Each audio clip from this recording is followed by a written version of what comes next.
What's up, Piper friends? Welcome to Tim's School of Pipes and classes in session. Today, I want to continue my series called Leaf Studies, where we are looking at the different blending components in pipe tobacco blends, learning a little bit more about them, looking at the tin note, the flavor profile, the curing process, a little bit of the history so that we can better discern individual tobaccos within a blend, and when we're smoking it, we know exactly what we're tasting. So in episode 1, we looked at the red wine of blending tobaccos, and that is Perique. Today, we're going to look at what I consider the smoked brisket of blending tobacco, the one with the highest nicotine content, packs a punch. Today, we are looking at dark fired Kentucky. So let's get this thing started and just take a look at it.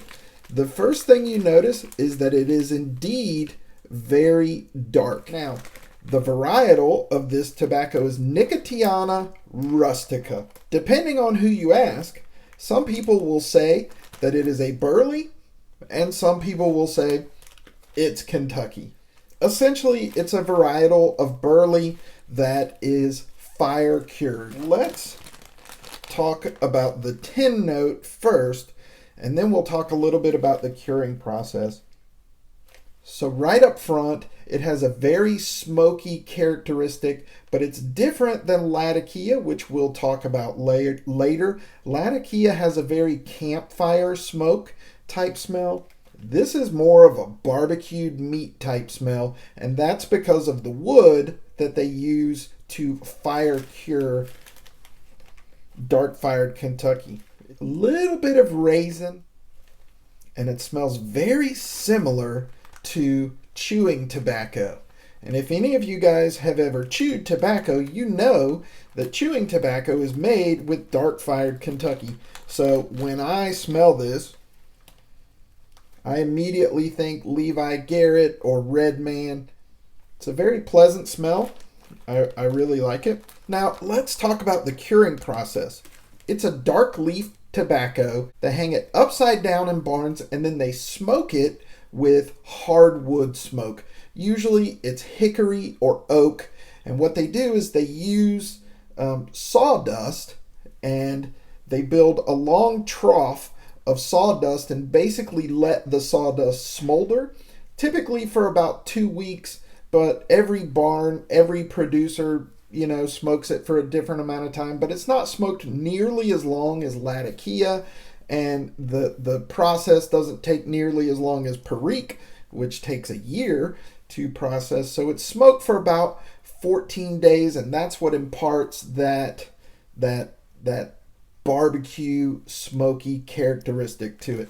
In tobacco blends, it's used as a condiment tobacco. What that means is that it's used in very small quantities. So if you're doing some blending at home, I would suggest using no more than 10% of dark fired Kentucky in your blend to start out with. After that, you can go higher, but I would probably start even on the lower end, maybe 5% maximum of dark fired Kentucky. It doesn't take much dark fired Kentucky to have a real impact on a blend. It has kind of a subdued sweetness. Dark fired Kentucky tends to be more spicy than Latakia does. Dark fired Kentucky can have sort of a spicy cigar type quality, whereas you don't get that so much with Latakia. Another difference between this and Latakia, which is also fire cured, Latakia has the lowest nicotine content of our tobaccos that are used in our blends. Dark fired Kentucky has the highest. So this bad boy packs a punch. So let's load up a bowl, go outside, talk about the flavor profile, and I want to talk a little bit about the turbulent history of Kentucky dark fired tobacco. Some of you guys might know about that. Some of you might not, but it's really interesting and it's definitely worth talking about. So without further ado, let's pack this bowl. So I'm about halfway through a small bowl here. The flavor profile is very earthy, rich, full-bodied, not heavy necessarily, but a very rich mouthfeel. It's definitely spicy, more spicy to me than Perique on the Retro Hail. If you're not used to stronger tobaccos, this one might give you enough nose tickle to make you cough. I'm not nicotine sensitive because I dip tobacco every day, so I'm used to 8% nicotine running through my bloodstream almost constantly, so the nicotine does not affect me at all. But I can see how it would certainly affect other people. So woody, earthy, peppery. It kind of has an undertone of unsweetened cocoa, very dark chocolate.